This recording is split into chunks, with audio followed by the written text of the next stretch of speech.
എൻ്റെ പേര് സന്ധ്യ. ഞാൻ UK നിന്നാണ് ഇപ്പോൾ വരുന്നത്. എൻ്റെ സ്ഥലം കളർകോടാണ്. ഞാൻ അമ്മയുടെ അത്ഭുത സാക്ഷ്യം പറയാൻ വേണ്ടി ഇപ്പം എയർപോർട്ടിൽ നിന്ന് ഡയറക്റ്റ് ഇങ്ങോട്ട് വരുമായിരുന്നു. ഞാൻ കൃപാസനത്തെക്കുറിച്ച് അറിയുന്നത് എൻ്റെ കൂടെ വർക്ക് ചെയ്യുന്ന മഞ്ജു ചേച്ചി പറഞ്ഞിട്ടാണ്. അങ്ങനെ ഞാൻ 2/12/2021 ഇവിടെ വന്ന് ഉടമ്പടി എടുത്തു. ആ സമയത്ത് സത്യം പറഞ്ഞാൽ എൻ്റെ ഡൈവോഴ്സ് കേസ് കോടതി ഇരിക്കുകയാണ്, ജോലിയില്ല, ഞാൻ ആകെ തകർന്ന് നിൽക്കുന്ന സമയമായിരുന്നു. അങ്ങനെ ഞാൻ OET എക്സാം എഴുതി.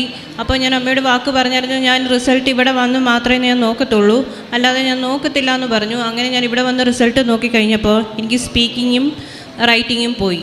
ഞാൻ ആകെ തകർന്നു പോയി. ഞാൻ അന്ന് അച്ഛനെ കാണാൻ ഇവിടെ ഒരുപാട് ശ്രമിച്ചു, അപ്പോൾ നടന്നില്ല. അന്ന് ഇവിടുത്തെ ഒരു ബ്രദർ എന്നോട് പറഞ്ഞു, അമ്മയെ സമർപ്പിച്ച് നീ റീവാലുവേഷന് കൊടുക്ക്, എന്തായാലും അത് നടന്നിരിക്കുമെന്ന്.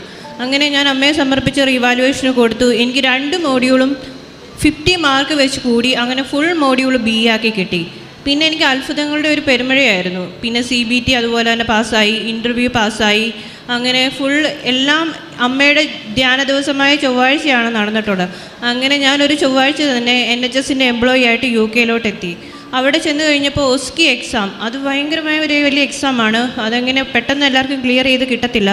അതും എനിക്ക് അമ്മ മാതാവ് എനിക്ക് പാസ്സാക്കി തന്നു. അതിനുശേഷം അവിടെ വീട് കിട്ടുക എന്ന് പറയുന്ന വലിയൊരു ടാസ്ക്കാണ്. ആ ടാസ്ക് ഒരു 6 മാസം ആയവർക്ക് പോലും വീട് കിട്ടാതെ നിൽക്കുന്ന സ്ഥിതിക്ക് എനിക്ക് 1 മാസം കൊണ്ട് അമ്മ മാതാവ് നല്ലൊരു വീട് സംഘടിപ്പിച്ച് തന്നു. അത് ഏറ്റവും കുറഞ്ഞ റെൻറ്റിലാണ്. അങ്ങനെ പിന്നെ എൻ്റെ മക്കളെയും അമ്മയും അവിടെ UK കൊണ്ടുപോകാനുള്ള ഒരു തീരുമാനത്തിൽ വന്നു. അങ്ങനെ ഞാൻ എൻ്റെ മക്കളുടെ വിസ അപ്ലൈ ചെയ്തു. അന്നേരം ഫുൾ റിജക്ഷൻ വന്നു. കാരണം എൻ്റെ ഹസ്ബൻഡിൻ്റെ കൺസെൻറ്റ് ഇല്ലാതെ എൻ്റെ മക്കളെ അവിടെ കൊണ്ടുപോകാൻ പറ്റത്തില്ല. അത് കോടതിയിൽ നിന്ന് ഒരു സോളോ റെസ്പോൺസിബിലിറ്റി എന്ന് പറഞ്ഞൊരു കോർട്ട് ഓർഡർ വേണം. അത് കിട്ടിയാൽ മാത്രമേ എൻ്റെ മക്കളെ കൊണ്ടുപോകാൻ പറ്റത്തുള്ളൂ എന്ന് ഏജൻസിയും ഈവൻ അവിടെയുള്ള ലീഗൽ അഡ്വൈസിനെ വരെ ഞാൻ കോൺടാക്ട് ചെയ്തു. അവരും എന്നോട് പറഞ്ഞു, ഇത് ഈ ഡോക്യുമെൻ്റ് ഇല്ലാതെ കൊണ്ടുപോകാൻ പറ്റത്തില്ല. ഞാൻ ഏജൻസിയോട് പറഞ്ഞു, എന്തായാലും അപ്ലൈ ചെയ്ത് നോക്കാം, നമുക്ക് നോക്കാം. അപ്പോൾ അവരെന്നോട് പറഞ്ഞു, പൈസ പോകുമെന്ന് മാത്രമേ ഉള്ളൂ, മിച്ചം ഇത് കിട്ടാൻ ചാൻസ് ഇല്ല, പിന്നെ റിജക്ഷനായ പിള്ളേർക്ക് വിസ കിട്ടത്തില്ലെന്ന്. ഞാൻ പറഞ്ഞു, ഞാൻ മാതാവിനെ സമർപ്പിച്ച് ഞാൻ കൊടുക്കുവാണ്, എനിക്കിത് കിട്ടും.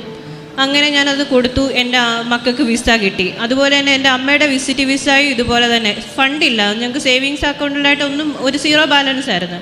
അപ്പോൾ സേവിങ്സ് അക്കൗണ്ട് മിനിമം 3 lakhs കാണിച്ചാൽ മാത്രമേ ആ വിസിറ്റ് വിസ അവർ അത് ക്ലിയർ ചെയ്ത് തരത്തുള്ളൂ എന്ന് പറഞ്ഞു. പക്ഷേ ഞാൻ അന്നേരം ഏജൻസിയോട് പറഞ്ഞു, കുഴപ്പമില്ല, നിങ്ങൾ വെച്ച് നോക്കുക, എന്തായാലും എന്നെ സഹായിക്കും, ദൈവം സഹായിക്കും എന്ന ആ ഒരു ഉറച്ച വിശ്വാസത്തിൽ ഞാൻ ചെയ്തു. അതും കിട്ടി, ക്ലിയറായി. വിസിറ്റ് വിസ അമ്മയ്ക്കും കിട്ടി. അങ്ങനെ ഞാൻ 20-ാം തീയതി എൻ്റെ മക്കളെയും അമ്മയും കൊണ്ടുപോകാൻ വേണ്ടി വന്നതാണിപ്പോൾ.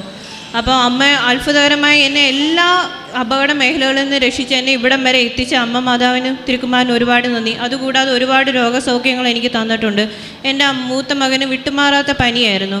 അവനൊരു ദിവസം എന്തൊക്കെ മെഡിസിൻ എടുത്തിട്ടും എഫക്റ്റ് ചെയ്യുന്നില്ല.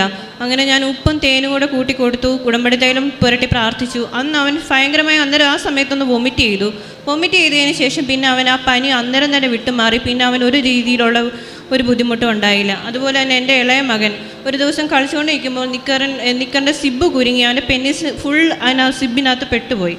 ഫുള്ള് കിടന്ന് കരയുവാണ്. നോക്കിയപ്പം അത് ഫുള്ള് ഹോസ്പിറ്റലിൽ കൊണ്ടുപോയത് കട്ട് ചെയ്ത് സർക്കംസിഷൻ ചെയ്യാതെ ഒരു വഴിയില്ലാത്തൊരവസ്ഥയിൽ നിന്ന് കുഞ്ഞ് കരയുവാണ്. ഞങ്ങളെല്ലാം പേടിച്ചു പോയി. ഞാൻ ആ അമ്മയുടെ ഉടമ്പടി തൈലം എടുത്ത് പുരട്ടി ഞാൻ ജസ്റ്റ് ഒന്ന് പൊക്കി നോക്കിയപ്പോഴത്തേക്ക് ആ പൂർണ്ണമായിട്ട് അതിനകത്തുനിന്ന് വിട്ടുപോയി. അവന് ജസ്റ്റ് അവിടെ ഒരു ചെറിയൊരു മുറിവ് മാത്രം വന്ന് അമ്മ മാതാവ് ഞങ്ങളെ അനുഗ്രഹിച്ചു. അങ്ങനെ പലവിധമായ അപകട മേഖലകളിൽ നിന്ന് അമ്മ മാതാവ് ഞങ്ങളെ അനുഗ്രഹിച്ചു. അമ്മയോട് ഞാൻ പറഞ്ഞിട്ടുണ്ടായിരുന്നു, ഞാൻ അവിടെ നിന്ന് വന്നു കഴിഞ്ഞ് എൻ്റെ മക്കളെയും അമ്മയും കൊണ്ടുപോകുന്നതിന് മുമ്പ് ഇവിടെ വന്ന് സാക്ഷ്യം പറഞ്ഞിട്ടേ ഞാൻ എൻ്റെ അമ്മയും മക്കളെയും കൊണ്ടുപോകത്തുള്ളൂ. അതിനുവേണ്ടി ഞാൻ ഇവിടെ വന്നു. അമ്മയ്ക്കും തിരുക്കുമാരനും ഒരുപാട് നന്ദി.